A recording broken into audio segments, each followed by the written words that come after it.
Muy buenas noches, estimados. Buenas noches, abogado. Buenas noches, abogado. Noches a todos. Bueno, Igualmente a Buenas todos. noches, abogado y compañeros. buenas noches. Bueno, estimadísimos, pues hoy vamos a comenzar esta parte de que ya es el último parcial. Pues les voy a explicar, ¿verdad? Más o menos la semana pasada les había comentado cómo es que íbamos a desarrollar lo que es la temática de esta última unidad. Como ustedes saben, pues ya nos quedan, como quien dice, estas 2 últimas semanas ya para poder ser evaluados, ¿verdad? Precisamente el lunes 5 de diciembre. Bueno, lo que vamos a hacer es que vamos a ir desarrollando paso por paso lo que es la temática del esquemita que les suministré, pero lo que voy a ir haciendo es ir haciendo algunas preguntas, ¿verdad? Y dentro de esas preguntas, pues lo vamos a estar, como quien dice, evaluando y que cada uno de ustedes pues exponga lo que ha estado leyendo, lo que ha estado profundizando, en donde vamos a desarrollar algo así como un conversatorio tipo plenaria, donde vamos a estar haciendo preguntas y respuestas. El objetivo es que todos pues hayamos leído el contenido y que el mismo lo vayamos pues puntualizando conforme vayamos avanzando. Su servidor pues va a servir como moderador y conforme vayamos adelante pues siempre vamos a compartir al final de la clase, si es el posible, pues lo que es la grabación de la videoconferencia para que así pues vayan teniendo un soporte, ¿verdad? Cada una de las preguntas que vamos a ir desarrollando. Bueno, vamos a empezar. Primeramente, esta pregunta es para cualquiera de los compañeros que quiere responderla. Ok, nos ubicamos actualmente para poder estudiar lo que es en el material de César Bernal, la siguiente etapa que se llama la población, la muestra, objeto de estudio. ¿Cómo determinamos precisamente una población y cómo determinamos una muestra que estamos estudiando? Entonces, quiero que alguno de los compañeros me explique el proceso de investigación científica que hemos desarrollado hasta el momento. ¿Con qué comenzamos y hasta dónde hemos llegado hasta lo que es el tema de hoy? Entonces, vamos a ver si algún voluntario pues me explica esa parte. Buenas noches, abogado. Buenas noches, compañero. Buenas noches. Bueno, en relación a este tema de, ¿verdad? De las muestras, ¿verdad? Es en base a buscar un buen tema, ¿verdad? Buscar una buena muestra que realmente que nos llame bastante la atención en relación a la población, específicamente a lo que es el territorio nacional de Honduras. De eso se van a sacar varios puntos, ¿verdad? Del cual se van a generar varias preguntas que sean precisas, claras, y que realmente a esa pregunta que se va a trabajar, ¿verdad? Ya sería en base a una población o una estadística de que sí, qué es lo que le gusta, qué es lo que no le gusta, ya sea dentro de lo que es, vamos, actualmente lo que estamos viviendo, al nuevo cambio de gobierno, ¿verdad? ¿Qué tal ha parecido dentro de estos 11 meses lo que es el gobierno de la presidenta Xiomara Castro, ¿verdad? Entonces, ir formulando esas preguntas que son puntuales realmente, ¿verdad? Para así ya ir estructurando lo que es ¿verdad? Un tema, ¿verdad? Y en base a esas pruebas. Eso es lo que yo he entendido en relación a este tema de la metodología de investigación, ¿verdad? Y también hay muchos temas que también se pueden agarrar como muestras, que son muy importantes, tanto como el tema de salud, educación o el tema de la inseguridad también que se está viviendo, ¿verdad? Que esas muestras son las que más ahorita creo que se están dando, que se pueden agarrar y que tengo entendido dentro de lo que es, leí el material, ¿verdad? De hacerlo como activo, ¿verdad? Hacerlo real y evitar que se manipule pues realmente este trabajo. Eso es lo que tengo entendido, mi estimado abogado. Ok. Bueno, a ver, ¿alguien más que me pueda aportar, además de Conrado? ¿Con qué comenzamos? ¿Cuál fue el siguiente paso? ¿Y hasta dónde llegamos ahorita? A lo que es la población y nuestro objeto de estudio.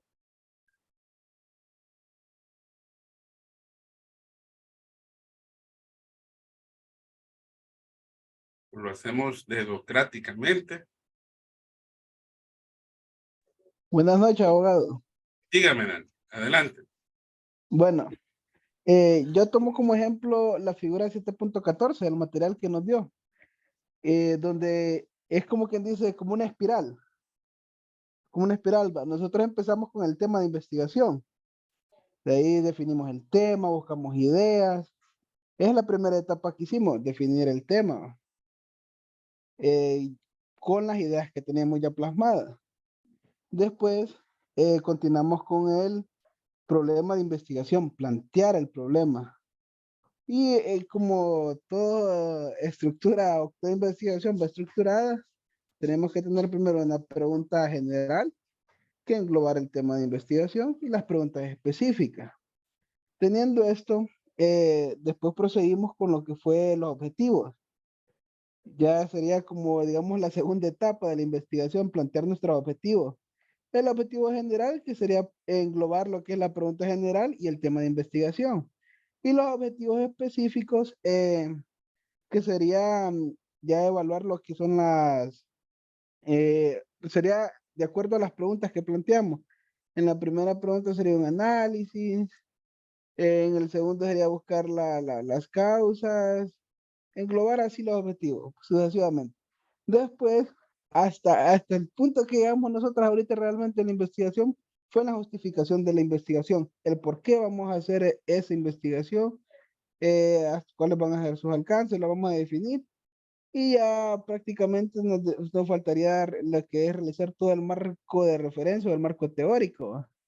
Que sería el siguiente paso que tendríamos que dar en el proceso de investigación que estamos, pero todavía no hemos llegado ahí, porque tendríamos que conocer, como dicen, toda la literatura del tema, ver qué escuela o qué postura vamos a tomar referente al tema de investigación.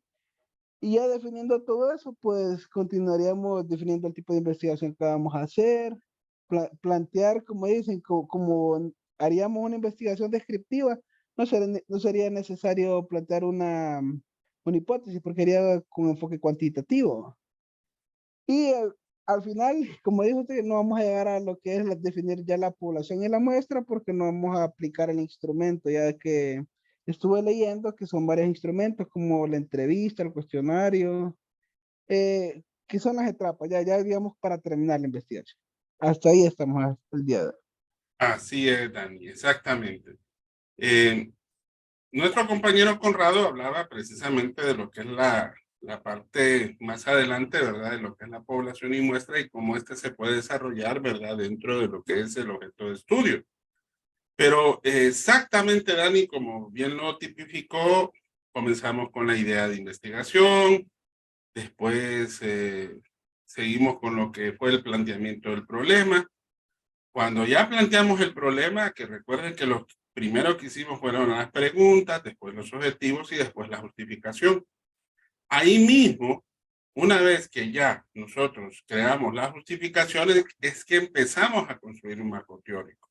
¿verdad? Porque recuerden que a partir del enunciado, nosotros empezamos a poner la primera piedra, ¿verdad? Del marco teórico. Después de eso, de hacer el fundamento teórico, formulamos las hipótesis, ¿ok? Después que hacemos el planteamiento de hipótesis, definimos el tipo y el diseño de estudio que se va a realizar en la investigación, ¿verdad? Y finalmente llegamos aquí, a lo que es la población objeto de estudio, ¿verdad? Definir una población o definir una muestra. Bueno, entonces, para que más o menos, y exactamente, Dani, el mejor ejemplo que usted pudo ver es exactamente ese diagrama en espiral que Bernal acompaña precisamente después de cada unidad para que nos demos cuenta a dónde estamos ubicados conforme vayamos avanzando dentro del proceso de investigación científica. Muy bien. Ahora, otra pregunta. Y le voy a preguntar, a ver, aquí sí va a ser puntual. Vamos a ver, Moisés. Dentro del contenido de la población y muestra objeto de estudio, aquí habla a quienes precisamente se pueden seleccionar como tales, como parte de una población. Ahora, ¿por qué será tan importante definir quiénes van a ser precisamente los que se van a investigar para poder definir esa población y consecuentemente la muestra de la cual vamos a extraer las respuestas para la investigación que estamos desarrollando? Buenas noches. Bueno, primero partir que la población es la totalidad de todos los individuos que tienen ciertas características similares, ¿va? Y sobre los cuales se desea hacer alguna inferencia. En este caso, se desea saber algo. En este caso particular, supongamos que como la población es un universo, no la podemos estudiar, aunque quisiéramos toda, porque eso sería como demasiado amplio y realmente no llegaríamos a un fin determinado. Entonces, por eso es que nos vemos en la necesidad de llegar a hacer lo que es a seleccionar una muestra. Y en esa selección de muestra, pues tenemos que tener cuidado en algunas situaciones, tales como definir exactamente cuál es la población a estudiar. Particularmente si habláramos de la Universidad Nacional Autónoma de Honduras, ese sería como una población, un universo, pero si decimos que vamos a estudiar, si vamos, perdón, a estudiar el estudiantado de la universidad, sería demasiado amplio. Entonces podríamos bajarlo a una facultad o a una carrera específica, pero aún así sería demasiado amplio, entonces lo tendríamos que bajar a una clase, a un periodo, etcétera. En ese sentido también tenemos que buscar e identificar ese marco muestral y de lo que es un poquito complicado, según si sea una población finita o infinita, el tamaño de la muestra. ¿Cuánto va a ser esas personas o esos estudiantes que realmente va a ser como significativo para llegar a determinar y a validar alguna hipótesis? Y luego elegir el tipo de muestreo, si lo vamos a hacer probabilístico o no probabilístico, para al final, pues, de esa muestra en común, llegar a obtener algunas conclusiones. Excelente, Moisés. Bueno, Moisés nos resumió precisamente todo el capítulo, ¿verdad? Explicó que la población, exactamente, ¿por qué será tan importante, verdad? Definir quiénes van a ser investigados, ¿verdad? Porque de alguna manera sobre esos sujetos o sobre esa organización o sobre esa situación o factores, como bien lo explicó Moisés, es que nosotros nos vamos a centrar para poder determinar esa duda que nosotros tenemos, que nos hemos formulado desde ya anteriormente. Allí en ese camino, como bien lo dijo Moisés, ahí definimos lo que es la población. Ojo, hay varios aspectos que ahí aparecen en la parte de una nota que es bien interesante que por lo menos nosotros lo sepamos reflexionar. Hay varios aspectos que son tanto, estos los vamos a ir viendo conforme vayamos avanzando en los capítulos. Definir la población, definir la muestra, recopilar información y procesar dicha información y analizarla e interpretarla, o podríamos decir, discutir los resultados, tiene un nombre determinado que Bernal le da precisamente a todos esos aspectos relacionados desde lo que estamos viendo desde hoy. Se le llama, si no mal recuerdo, estrategias metodológicas de la investigación. Ojo, para pregunta de examen, por decir así. Aquellos aspectos relacionados con la población, la muestra, recopilar información, procesar dicha información, analizarla, discutirla, todos esos aspectos desde donde hoy comenzamos hasta ahí se llaman estrategias metodológicas de la investigación. Perdón, como bien lo exponía Moisés, muchas veces ese universo es demasiado grande, entonces es necesario hacerlo más definido. De ahí es que sale precisamente el determinar lo que es, primeramente, antes de definir la muestra, lo que es el marco muestral. Cuando definimos lo que es población, bueno, ahí vamos a preguntar precisamente una definición personalísima. Moisés nos explicó una de las definiciones que precisamente es la primera, en donde tomó la mayor parte de los elementos, en donde dice que es el conjunto de todos los elementos que tienen ciertas características muy parecidas o similares, ¿verdad? Y que se constituyen, y ese es el agregado, como ya las llamadas unidades de muestreo. Ahora, esto, para poder determinar, el libro de Bernal establece 4 aspectos sobre los cuales podemos determinar un universo o una población. A ver, ¿cuáles son esos 4 aspectos? Bernal lo expone en un ejemplo bien escueto. Ese análisis del sector, se llama del sector cuero y calzado. ¿Okay? Hola, Ajá, dígame. serían el alcance, el tiempo, los elementos y las unidades de muestreo. Ok, pregunta, Sofía. ¿Qué elementos ahí mencionados venimos trayendo desde las fases previas? A ver si se recuerda de los 4 que hemos visto aquí. ¿Elementos a qué se refieren? ¿En qué sentido? O sea, se mencionó esos 4 aspectos. De esos 4 aspectos, hay 2 que venimos trayendo desde el título. ¿Cuáles son?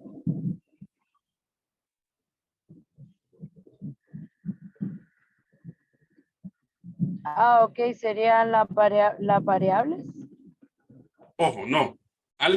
El alcance, ¿cuál es? El El alcance. espacio. Exactamente. Y el espacio-tiempo también, ¿verdad? Esos 2 elementos son los que venimos trayendo precisamente desde la primera parte, desde el momento que definimos la idea de la investigación. Y hay 2 elementos ahí, 2 aspectos, perdón, que son lo mismo. ¿Cuáles son?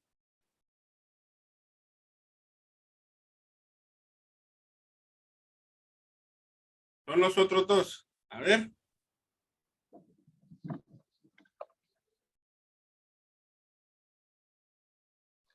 Abogado, estoy teniendo problemas de señal. Sí, comprendo. Esos 2 aspectos, ¿cuáles son? A ver, ¿alguien que le pueda ayudar?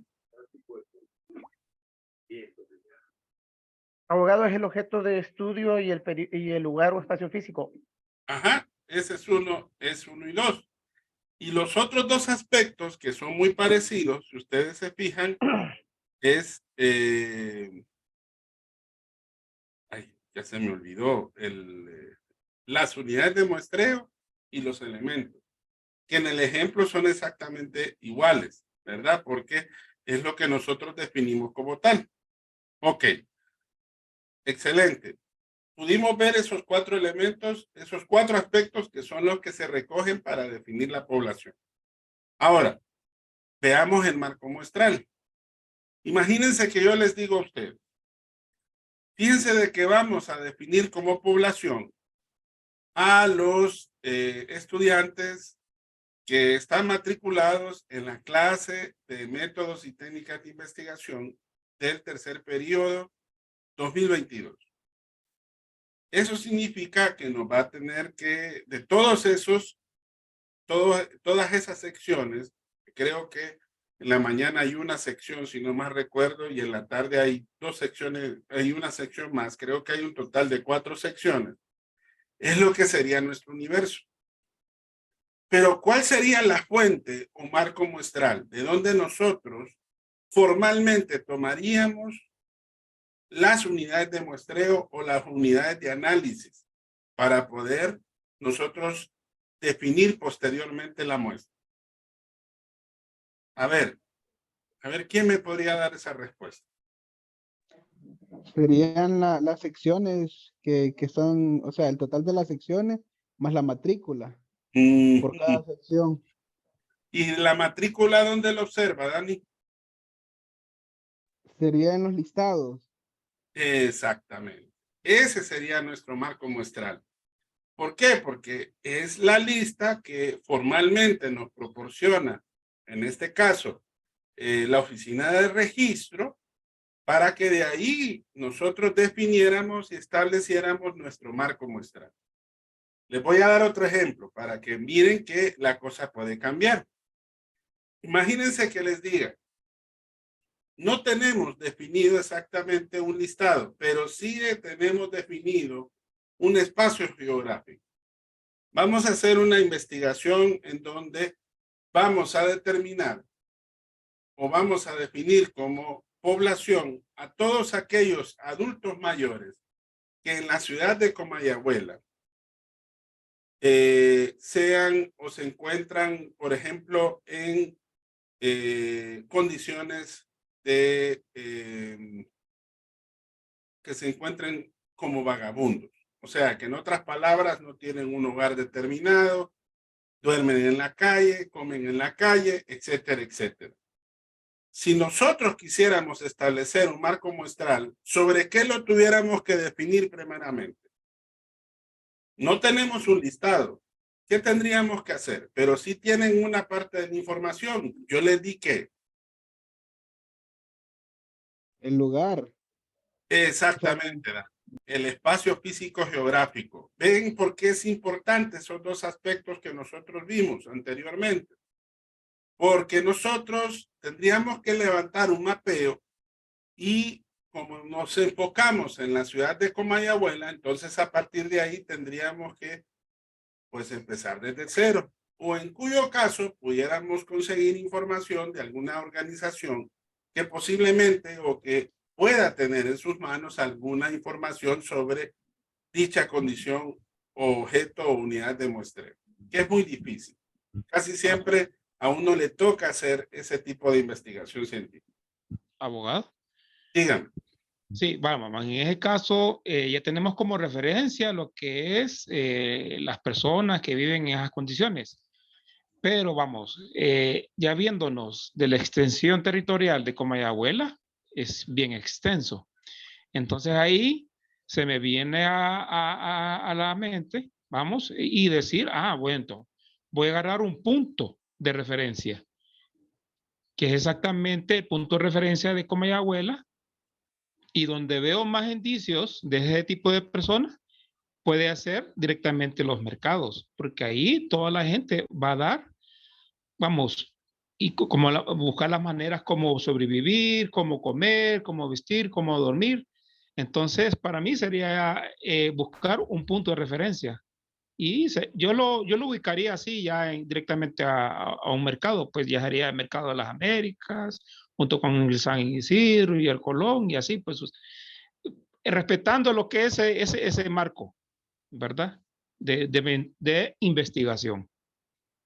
Ok, está muy bien. Y de repente esas características nos pueden servir como para poder definir mejor, ¿verdad? Esos aspectos. Bueno, ahí son criterios, ¿verdad? Y esos criterios se pueden determinar dentro de los objetivos de cómo nosotros podemos definir ese marco muestral.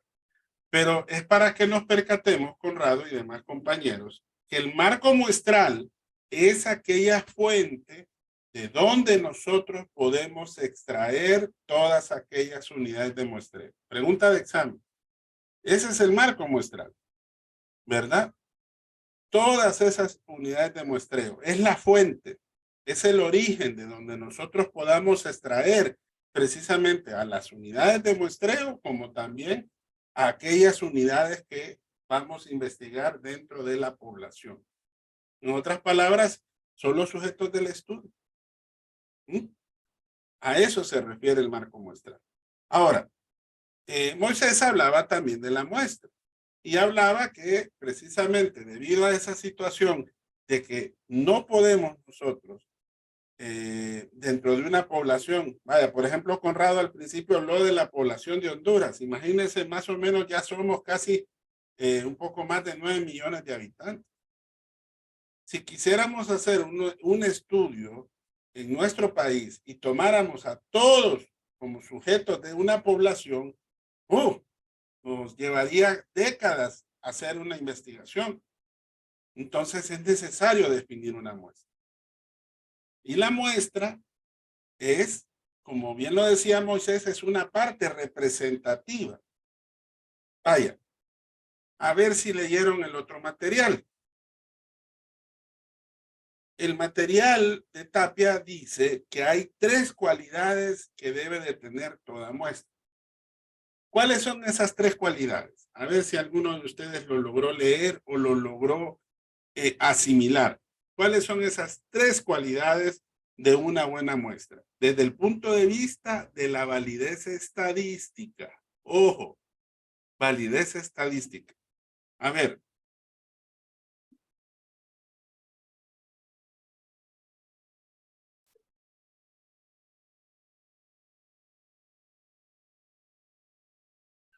Abogados, las leo textualmente. Sí, no hay problema, Moisés. Ahorita me permite. Sí, porque también no. Ser representativa o reflejo general del conjunto o universo que se va a estudiar, reproduciendo de la manera más exacta posible las características de este.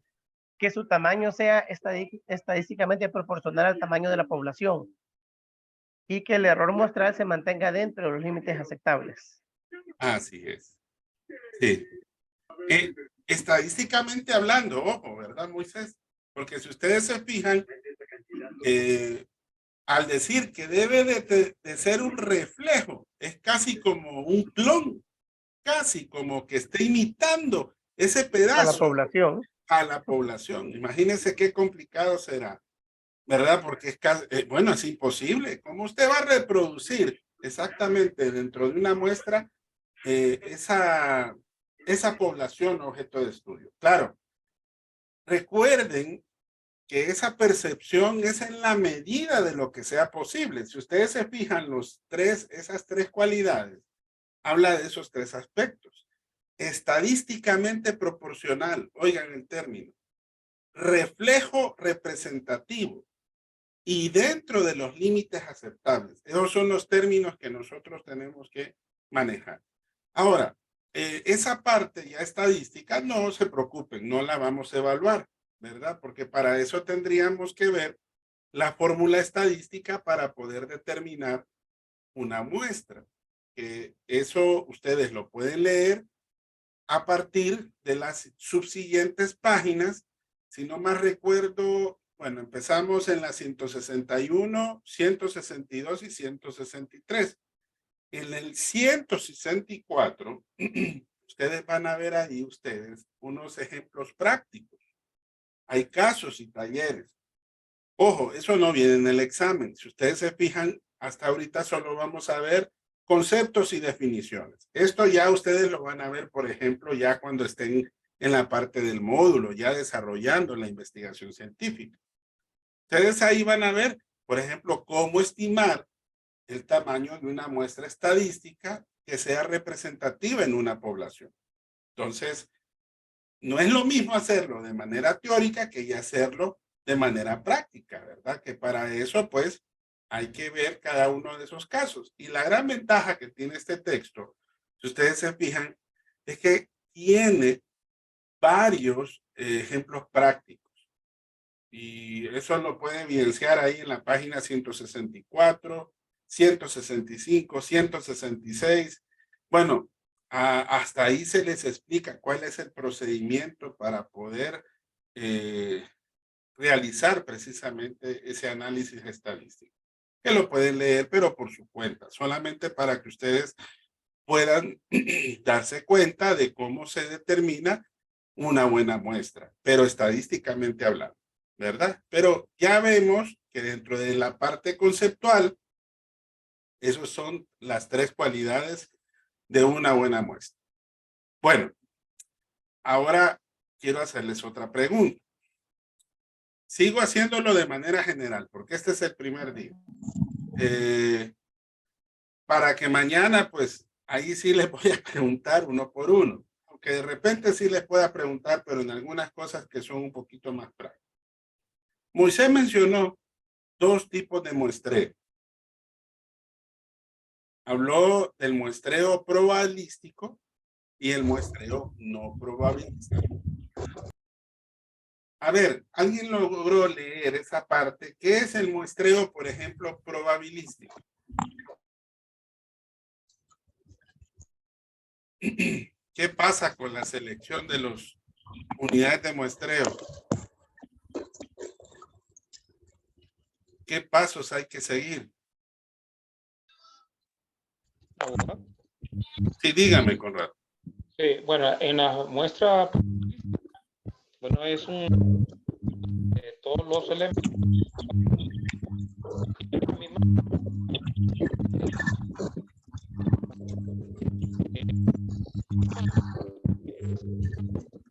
Determinar el tamaño de la muestra y segundo, seleccionar sus elementos siempre de manera aleatoria. Exactamente. ¿Verdad? La muestra probabilística, como bien lo dice el término, aquí todos los elementos pueden ser susceptibles de ser escogidos. Todos dentro de la población. Ahora, el no probabilístico, ¿cuál es? ¿Cuál será? Vaya, la condición más aceptable dentro del no probabilístico para que se dé.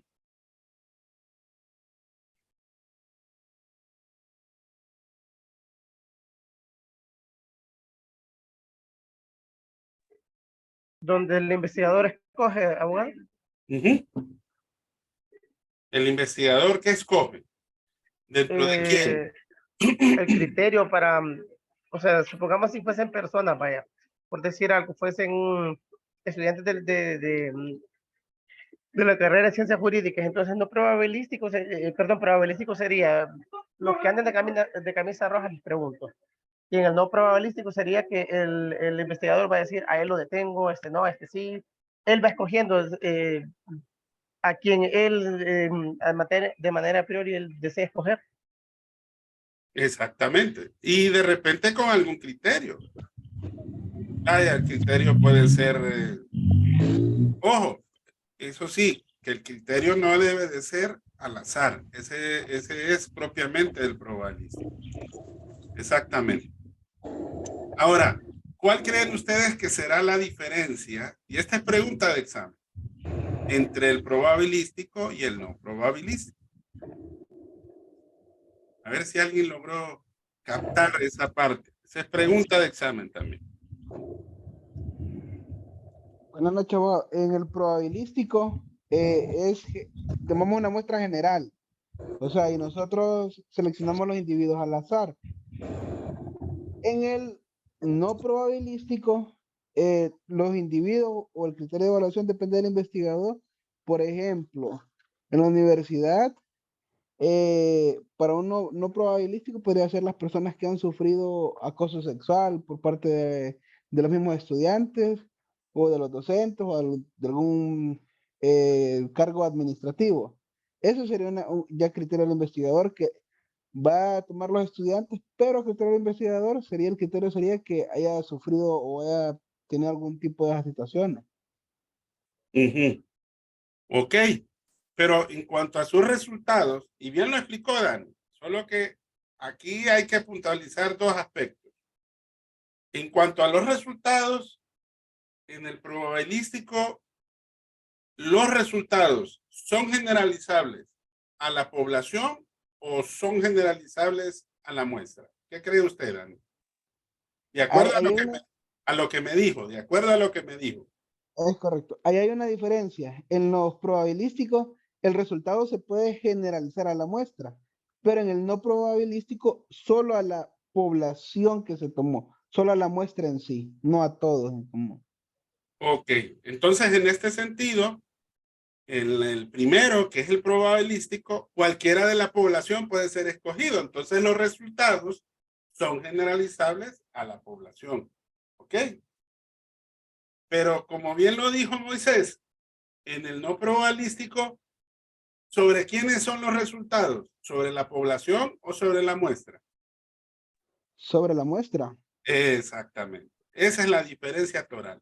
Si se fijan ustedes, el primero se generaliza, sus resultados son generalizables a la población. Pero en el segundo, la diferencia es que como media el criterio, como bien lo comentó Dani y también Moisés, aquí los resultados son generalizables, pero para con la muestra y no para la población, porque ojo, en la población ninguno puede ser escogido porque ya fue seleccionada precisamente la muestra, usando un criterio que determinó precisamente el investigador. Así es. Bueno, ahora vamos a hablar de algunos tipos y procedimientos. Si se fijan en el texto de Bernal, si no más recuerdo, permítame, creo que aquí lo tenía. Si no más recuerdo, se miran, creo que 7 o 6, 2, 4, 6. A ver, el primero es el muestreo aleatorio simple. El segundo me recuerdo que era el sistemático. El tercero creo que era por conglomerados. Hay otro que es muy parecido, que es el estratificado. Hay otro que le dicen un nombre un poco complicado que se llama polietápico. Polietápico, sí, así es. Y el último, si no más recuerdo, es por áreas. Esos son probabilísticos, todos esos, de los cuales solamente vamos a ver 3, que son los 3 que, o 2 creo, si no más recuerdo en los apuntes, vemos 3, que son de esos 6, vamos a ver, vamos a profundizar 3, que son los que más comúnmente son los que se utilizan. Ahora, en el otro tipo de muestreo, que es el no probabilístico, es un poco más específico. Entonces, creo que son 4. Es por cuotas o proporcionales, el que es por conveniencia, que es el criterio, por fines especiales, y el último, no me recuerdo el último. Prueba de juicio. Ah, sí, ese es el muestreo precisamente de juicio. Entonces, de ahí solamente vamos a ver 2, que es que, si no más recuerdo, los 2 que están ahí en el material es por cuotas o proporcionales y el que es intencionado. Que en el material intencionado se le conoce también por conveniencia, ¿verdad? Que son también los 2 más prácticos. Como bien lo dice el término aleatorio simple, que es al azar. Ahora, aquí quiero que ustedes miren, veamos aquí el ejemplo de la muestra estratificada. Aquellos que han tenido la práctica de poder desarrollar un tipo de investigación, la muestra estratificada, de acuerdo a la definición, ¿qué es lo que usted entiende?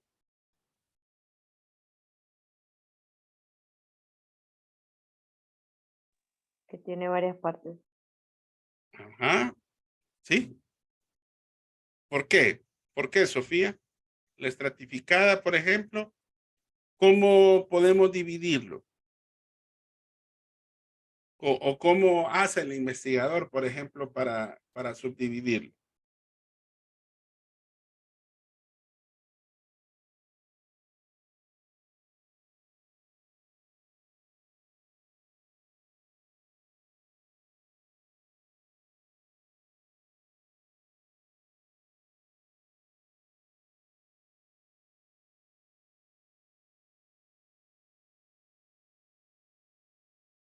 Dice ahí la definición que el investigador lo subdivide en subgrupos, ¿verdad?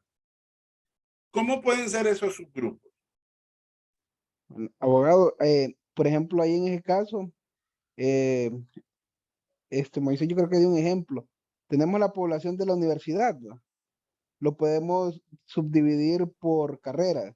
O sea, Ujú. toda la muestra sería por carrera. Lo podemos también dividir por género, hombres, mujeres, los podemos definir por años de estudio también. O sea que ahí deberíamos de, bueno, estratificar, ahí sería como dije, por grupos. Ya sería reducir la muestra de la general, tomar una pequeña porción. Sería dividirlo por categorías también, digamos. Pero ojo, Dani, tienen que ser grupos homogéneos. ¿Qué significa tener un grupo homogéneo? Que debe de tener características que sean comunes, ¿verdad? Ya sea por su clase, por su naturaleza, que tengan cierta uniformidad, cierta semejanza. Esa es la diferencia con el otro tipo de muestreo que ustedes ven ahí, por ejemplo, el que es por racimo, que es muy parecido al estratificado. Porque, vaya, si yo pregunto, también el que es por racimo, ¿qué se hace? Se hace en subgrupos, ¿verdad? Pero ¿cuál será, por ejemplo, la diferencia de la muestra estratificada con lo que es la muestra por racimo? Miren ustedes la definición, solo partiendo de la definición.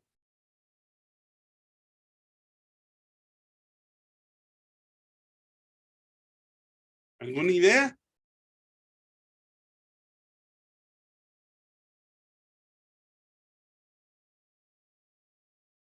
Abogado, ahí serían los que estudiamos derecho, por ejemplo, y llevamos clases generales todavía. Podemos dividirlos, que todavía llevamos clases generales, porque primero clasificaríamos la carrera, sería derecho, los que todavía llevamos, por ejemplo, filosofía, español, y estamos en la clase de método.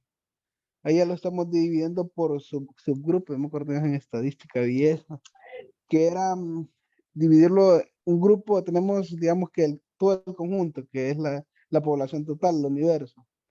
Después ya estratificada tenemos los que son la carrera de derecho.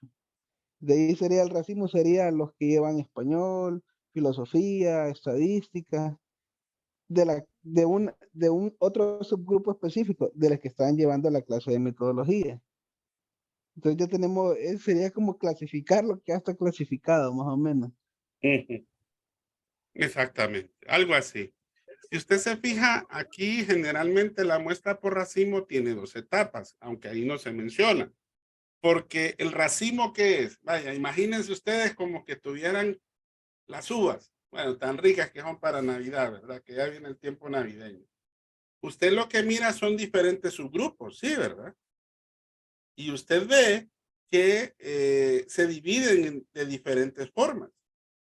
Y en este sentido, o sea, vaya, la muestra en este caso por racimo es dividir precisamente todos los elementos que se puedan seleccionar, ¿verdad?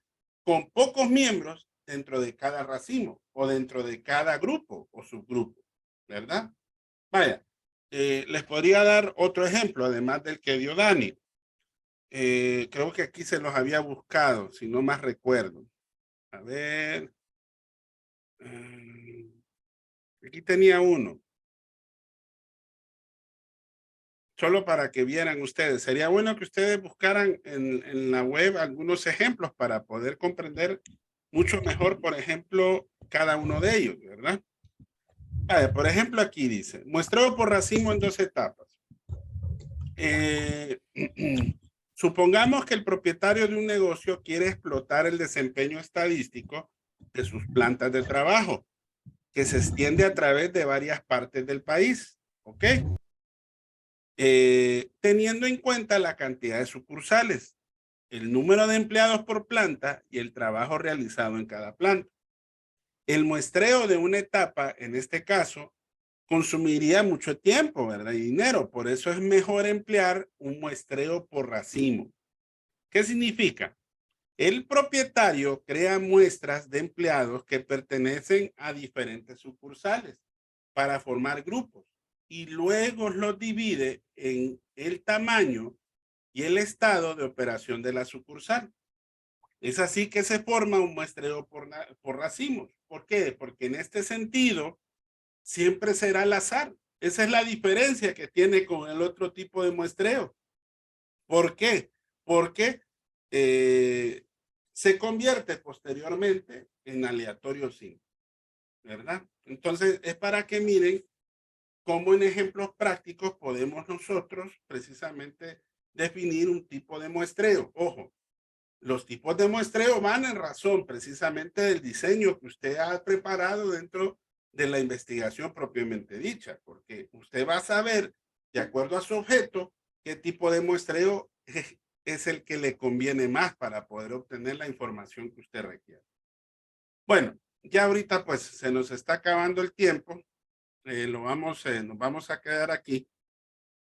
Mañana vamos a continuar con el siguiente capítulo. Creo que, bueno, por ahorita pues logramos por lo menos ver pues el primer capítulo para que ustedes más o menos váyanse dando la tarea que esto es lo que vamos a ir haciendo conforme vayamos avanzando dentro de ambos materiales.